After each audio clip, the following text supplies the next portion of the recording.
How we all doing? Evan and Tiki on the Fan on this just unbelievably beautiful Wednesday in New York City. There's a lot to discuss. I'll give you your blood later. All right, so for all you Knicks fans that want my blood, you'll get my blood. I will give you the blood and the pain that you want, but not now. Give me a few minutes. And a lot of football to discuss as well. The future of the Giants. Sauce Gardner's got opinions on the offseason and what the hell's going on with Bill Belichick. But we need to start with a very pressing issue. Tiki Barber, you're on trial.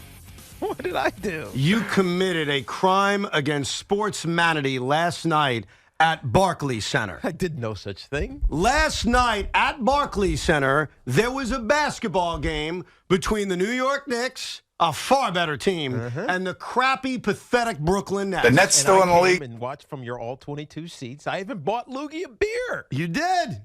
You did. It was a very nice gesture on your part. We sat in my all 22 seats, which just means it's high up, but dead center. We went to the game. We had a damn good time. I even had a Modelo Cherry because Tiki liked a Modelo Cherry, and I joined in. They were delicious. And they were delicious. And you guys were great company. Keith McPherson was with us. Tommy Lugauer was with us. And obviously, Tiki, myself, we all had a wonderful time despite the crappy basketball we may have witnessed in moments. Good thing you bought insurance for yourself. I did. I always take out emotional insurance. But something happened in this game that needs to be addressed. And who's the jury in this trial? You, the people of New York City. You're the jury, 877-337-6666. With 3 minutes and 58 seconds to go, the Brooklyn Nets blew their 9-point lead.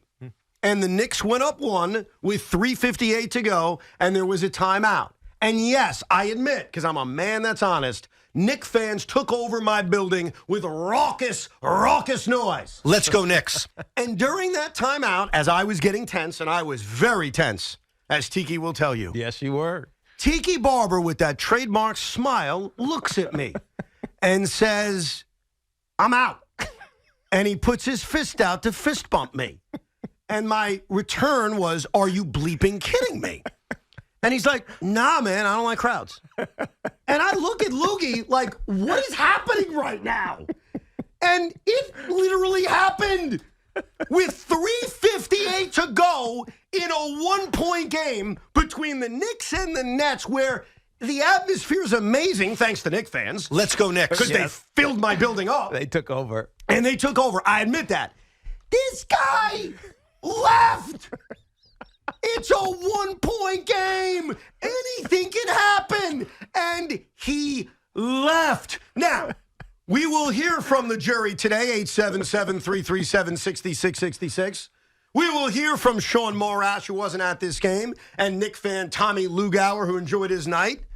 But please, for the love of God, can you defend yourself for that crime against sportsmanity? Yes, let me explain myself. So, yesterday morning, my wife asked me, what time are you going to be home? Game's probably not going to be over till 10. I said, nah, it won't be at 10. I think I'll be home by 10:15 or something. She said, oh, great. I want to watch the 4th season of True Detective. We haven't started it yet. So I want you to home to watch before she falls asleep, because she'll fall asleep by 11 o'clock. So I was like, all right, cool. I'll be home by then. So as the game's going on, I'm looking at my watch in the third quarter. It's like 9:10. I'm like, dude, this game's going to be over quick. Yeah, I got plenty of time. But then all of a sudden, I started thinking about, what happens if I wait till the end of this game? It's going to be a mad rush of people trying to get to the elevator or the stairwell. But I only knew the elevator because I haven't been to that section of the Barclays yet. Yeah, the upper level. So he's not familiar with it. So I knew the elevator. That was it. So I'm like, all right, it's going to wait. I'll probably miss it like 3 times. And I'm not going to get home till like 11. And so I said, you know what? I'm going to leave. I'm going to listen on the radio, and I'm going to leave. And especially because you said to me 30 seconds before I left, the Nets are going to lose this game. I just don't know how. So I said, all right, good. If Evan predicted it, it's got to be true. So I got up right at that timeout and said, all right, I'm good. I'm out. Had a good time. I appreciate the seating. Appreciate the fans that said hello to me. The guy let me in without my ID to get a beer. He knew how old I was, I'm sure, and said, I'm out. And I left. And then, by the way, when the game was over, as I'm listening to it, I'm going through the tunnel. It gets through. and you're mad at me still. I can tell. I can feel it. What did I text you? I said, while you're over there milking your insurance money, but pissed off because the Nets found a way to lose, I'm already in New Jersey. That was before the game was over. I was home at 10:16. Yeah, I watched that episode and a half of True Detective. I was set. I satisfied all parties. I hung out with the boys, unlike Sean. I hung out with the boys, bought Loogie a beer, and got home before my wife fell asleep. Dude, it was amazing. First of all, you can't use me knowing that my team blows I trust you. as the reason to leave. But I trust you. Like, of course I know the Nets suck. It's The funny. Nets still in the league. It's funny. I listened because I wanted some pain this morning. Sometimes when you're in pain, you need more pain. So I needed to listen to the first 5 minutes of the only guy with the balls enough on this radio station, Greg Giannotti, to admit I hate the Nets. And I respect that about him because he admits it. He's like, listen, I hate the Nets. I want their tears. I want to drink them. Why does he hate them? Because they're the Nets? Because of the Durant stuff, and Oh, I I'm got it. cocky, or I I was got cocky, it. whatever. Bottom line is, I respect that because guess what? I hate them too, right? Yeah. So we're even. Love-hate relationship. Everyone else in this town, they play as a game. They play a game. Oh, we don't care about the Nets. They're a minor league team. This doesn't get. Shut up. You're all a bunch of liars. Giannotti's real. So I said, you know what? I deserve this. I want to hear the first 5 minutes. Mm-hmm. And Greg said something in the first 5 minutes that cracked me up because I was the same way. He said, I knew we were winning. Didn't matter when we were down by 9. I knew we'd win. And I'm laughing because that's me on the other end. I knew the Nets were losing, and I said it to you. But that doesn't mean that in a basketball game, like what's the biggest stereotype about basketball? Oh, the regular season doesn't count? Not that part. Okay, that's why I left early, by the way. No, only the last 2 minutes matter. Yes. And I'm going to take my fandom aside for a second, and I will admit that the last 2 minutes of that basketball game last night was certifiably insane. It had great electricity. It had wild moments. It had sloppy play. It had big defensive plays. And it had a thunderous dunk that almost brought the ceiling of my arena down. And you missed it. But Chris Carino described it so perfectly. It was amazing. This is how, look, we are a radio entity. I wanted to get in the car and support our station. Oh, stop. Don't use FAN support. It's convenient. It works. It works. Do you do this for other events? Like you're a football player. This is what bothers me. You played in the NFL. Yes. What if someone called up today and said, yeah, I left with 3 minutes to go in a Giant game that was tied? Well, if we won, then it's your loss. If we lost, then good for you. You got home and didn't have to suffer the pain. By the way, most games I go to, I leave early because I hate crowds. What does that mean you hate crowds? I hate being like smashed and That was what you did for a living. You got smashed for a living. Yeah, but that was only 22 people. I'm talking like hundreds of people. I just get, as I've gotten older, I don't like being in a mosh pit. I just don't. I get anxious. I don't know. I just want to be out of it. And I always find ways to escape. Like walking in last night to the Barclays Arena. I'm walking. So first of all, when I got the tickets from you, I got an email also from the Brooklyn Nets that had all these things that you should expect. And one of them was Clear. And I was like, oh, cool, Clear. I have Clear. Let me see what this is. And I didn't realize how effective Clear was. And so I downloaded it. And on my way to the game, I'm walking up, and it's just mass of humanity. Yeah, a lot of people. Dude, a lot of people, I admit. It is intense getting into a Brooklyn Nets game. And so I'm texting you like, where the hell's the Clear thing? Because I don't want to go into this mass of people. And you're like, it's on the right side on Flatbush Avenue. And so I walk down there. I'm like, oh, dude, this is great. Walk right in. There's nobody there. I show my little pass, my Clear pass, scan my ticket. I'm on the elevator. I'm upstairs. Only one guy recognized me. He's like, Rondé! I'm like, bro. That's great. Seriously, it's January 23rd in freezing cold New York City. That's Why in the Nick's hell game. is Rondé Barber going to be here? I was like, I'm Tiki. He's like, oh, my God, I'm a big Giant fan. Can you take a picture? I'm like, sure. Dude, but why the hell did you think I was Rondé? Meanwhile, you're cursing him out on the abridged saying you're a Giant fan, my ass. Right. If I was in, like, North Carolina, maybe I would be Rondé at a golf course. Right. But anyways, so I get there. It was fantastic because I didn't have to deal with the crowd. And as I was sitting there watching the Knicks come back slowly, inch their way back, and then you confirmed it in my mind because I was thinking the same thing. They're going to win this game. And you're like, my Nets are losing. I just don't know how. I said, dude, I'm out. Wait, so I if can avoid the crowd on the back end if I leave now. If I didn't say we're going to lose, you would have stayed? Maybe. Oh, that's big. Maybe. Is there anything that could have happened at the end of this game? Because, by the way, so I leave almost every game I go to early.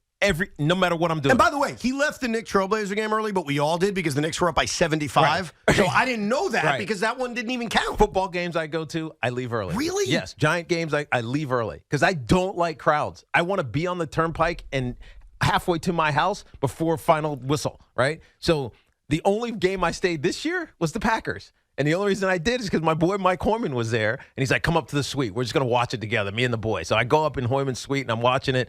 And I was like, dude, I really want to leave. But they won, and it was an awesome way to win with Tommy DeVito throwing dimes down the sideline, getting in field goal range, and kicking the game. It was great. Yes. So I stood to the end. Yeah, but you could have missed that based on the old Tiki rules. You wouldn't have seen it. Yes, but what the hell's the point of going to a sporting event? There are exceptions to the rules. And this one, we stayed. We had like 2 beers after the game, and then we finally left, and I didn't deal with the crowd. So if I can avoid crowds, I will avoid crowds. And I wanted to avoid the crowd last night, so I pieced the blank out. By the way, I wanted to avoid the crowd last night. Tiki has just managed to do something that's really hard to do. He managed to turn himself from the everyman into the not everyman, but in such a friendly way that you almost don't want to kill him for it. Such an innocent way. But I gotta kill you for this, Tiki. I left the Knicks game before you, but again, we're talking about the Knicks were up like 70. A game has to be in hand. And by the way, I'd go a further step. The NBA in particular, how could you sit through 3/4 of an NBA game and not stay for the end? That is the payoff. Yeah. Other sport, look, baseball, you want to duck out in the 7th inning, it's 5-1, whatever. A 1-point game, a rivalry game, and your answer is I don't like crowds. You don't like crowds? Then don't go to the game. Why are you going to the game to begin with? And by the way, you're missing my point. I don't mind a crowd. I don't like being like in a crowd. No, I get it. Look, my wife feels the same way. As anxious as I do. My wife don't even go to concerts anymore. To me. Here's the other thing that really angers me about this. First of all, Jodie Foster. You didn't even come. So, by the way, let's take this with a grain of salt. Because I was mature and responsible. I was teaching. You could have taught in my car. Yeah, but guess what? By the time I got done with class, you would have been leaving, needing a car again. Here's the problem, Tiki. You lay out all these answers. What it comes down to is this. Your wife wanted to watch True Detective, and that's why you got in the car and went. It had nothing to do with the game. And also, what I'm most angry with you about is this. Yes. We spent the last hour of yesterday's show killing Evan because he couldn't have a regular night out with the boys without just eating a tuna sandwich in his car and going to the game. Yes. And you turned this night out for the boys with, by the way, I'm going to miss the thrilling ending. So now it's 3 minutes. The most important 3 minutes. And now Evan is justified for not having dinner with everybody and having a tuna sandwich. Yes. I mean, is there anything that could have happened at the end of that game where you would have said, damn, I regret it? No. Like if Julius hit a game winner or Mikal hit a game winner, I wouldn't even say Cam Johnson because if the game's on the line, he disappears. Like there's nothing that could have happened where you would have been like, damn it. And you know why? Why? Because I have this ingrained thought, this philosophy in my head that regular season NBA basketball doesn't matter. Oh, come on. So if this was a playoff game, you're staying? It depends on who plays at halftime. Well, it depends who plays at halftime. Right. If Jewel, like in 2003, sang the Brooklyn Nets and the New Jersey Nets, Nets, that's right, and the San Antonio Spurs, I don't know if I'm staying. So I don't like staying to end the games. But that's the whole point of games. Like, listen, I don't want to sound like I'm nuts where you can't leave games early. I understand with kids, with wives or husbands, with commitments, with traffic. Like, I get all of it. I'm not going to sit here and say you can't leave a game early. But what I don't understand is if a game is tied in the NBA with 3 minutes to go, that seems like the worst time to possibly leave early. By the way, I wasn't alone. There were other people going down with me. No way. I swear to you, Tiki, there were other people walking out of that arena when I was walking out of that arena. I wasn't the only dude leaving. Were they wearing Knicks stuff or Net stuff? No, I don't know. They were neutral like me. You can't, Tiki, you would have been better off missing the entire first quarter, avoiding that crowd, and then being literally the last people besides the ushers to leave the building and avoiding crowds that way. And by the way, yeah, but then I get home at midnight and I don't get to watch True Detective with my wife. Jodie Foster waits one night. My God. And you know what's funny? I'm with you in that I avoid crowds. In fact, I leave as soon. Lukey will tell you, he always makes fun of me for this. As soon as the game is over, I am hightailing it like my ass is on fire. He runs out of there like a wuss. Yes, but I don't know the secret ways like you know the secret ways. I would have showed you. I mean, maybe, but I didn't know. You didn't tell me. I didn't think dude, I still can't. This thought, when you think back to Knicks Nets on January 23rd, I know a lot of people are going to think about. Nobody's thinking back to Knicks Nets on January 23rd. I will, because this game will haunt my nightmares. Net fans will. The Nets still in the league. Maybe some Knicks fans. Didn't Jalen Brunson say it was like one of the greatest moments of the season? Didn't he say that? Something like that? Oh, he said that play of the year. Oh, play of the year. They had the play of the He year. had the play of the year. And I'm sure the play of the year was Claxton blocking Jalen, Dennis Smith blocking Josh Hart, Josh Hart blocking Dennis Smith on that 2-on-1, Cam missing a freaking bunny, and then Jalen finding Randall, who found Jalen back to Randall, and then the Barclays Center exploded. I'm sure that's the play he's talking about. Maybe. Whatever. The point is, the vision I'm going to have from this game is that look. He gave me a look. Tiki looked at me with a smile and said, fist bump, I'm out.